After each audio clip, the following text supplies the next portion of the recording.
আসছি পরের খবরে। তোলাবাজি গুন্ডামের বিরুদ্ধে হুঁশিয়ারি, রং না দেখে পদক্ষেপের নির্দেশ তারকেশ্বরের বিধায়ক। পুলিশকে নির্দেশ বিজেপি বিধায়ক সন্তু পালের।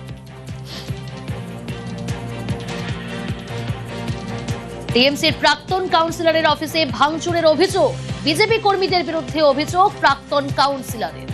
ঘটনাস্থলে গিয়ে পুলিশকে পদক্ষেপের নির্দেশ বিধায়কের।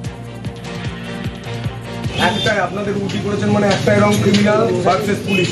ক্রিমিনাল যারা ভেঙেছে তারা ক্রিমিনাল, অ্যাটেম্প টু মার্ডার, মানে ওকে ফেলে মেরেছে, রক্ত বেরিয়েছে, ছবি পাচ্ছেন, আমি দেখলাম ভয়াবহ ছবি।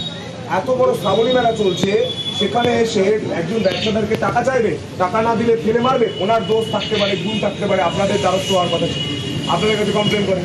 এসে ভাঙচুর করেছে, দুটো নাম উঠে আসছে, একটা মান্তু মিস্ত্রি, কি ওর ভালো নাম সুব্রত মিস্ত্রি, আর একজন কি ছিল সন্তু পাখিরা, উনি কমপ্লেন নিচ্ছেন।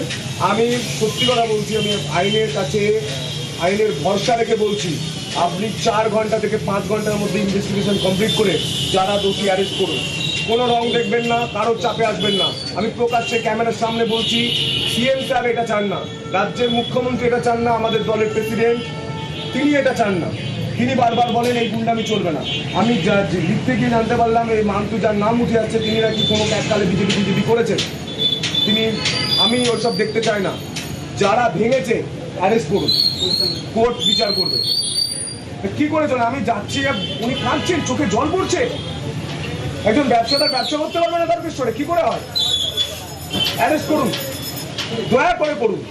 প্রতিনিধি রানা রয়েছে আমার সঙ্গে। রানা, গুন্ডামিতে জিরো টলারেন্স, তারকেশ্বরের বিধায়ক সন্তু পাল তিনি স্পষ্ট নির্দেশ দিলেন যে রং না দেখে পদক্ষেপ নিতে হবে, রং দেখলে হবে না, রং না দেখে পদক্ষেপের নির্দেশ। তোলাবাজি গুন্ডামির বিরুদ্ধে কড়া হুঁশিয়ারি তার।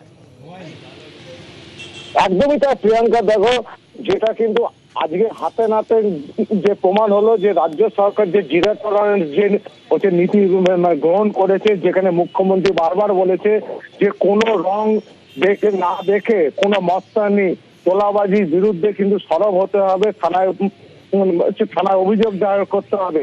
সেটাই কিন্তু আজকে হাতে নাতে হচ্ছে প্রমাণ করলেন তারকেশ্বরের বিধায়ক সন্তু পাল। গত 4-5 দিন আগে তারকেশ্বরে পদ্মপুকুরে তৃণমূলের প্রাক্তন কাউন্সিলর উত্তম ভান্ডারী, তার একটি এলআইসির একটি উনি এজেন্ট ছিলেন, সেখানে তার ওই অফিসে ঢুকে সেখানে টাকা তোলাবাজি করা চাওয়া হয়, টাকা দিতে না পারা তাকে মারধর করে তার অফিস ভাঙচুর করা হয়। এই ঘটনার খবর যখন আজকের বিধায়ক সন্তু পাল তার কানে আসতেই তিনি কিন্তু সোজা চলে যান সেই দোকানে গিয়ে, সেই যে অফিসে ভাঙচুর করা হয়েছিল সেখানে গিয়ে তিনি সেই কাউন্সিলরের সঙ্গে কথা বলেন যে তিনি কেন থানায় অভিযোগ করেননি। এরপরই দেখা গেল তিনি থানায় ফোন করে একেবারে কড়া হুঁশিয়ারি তারকেশ্বরের বিধায়ক সন্তু পালের। বেশ রানা,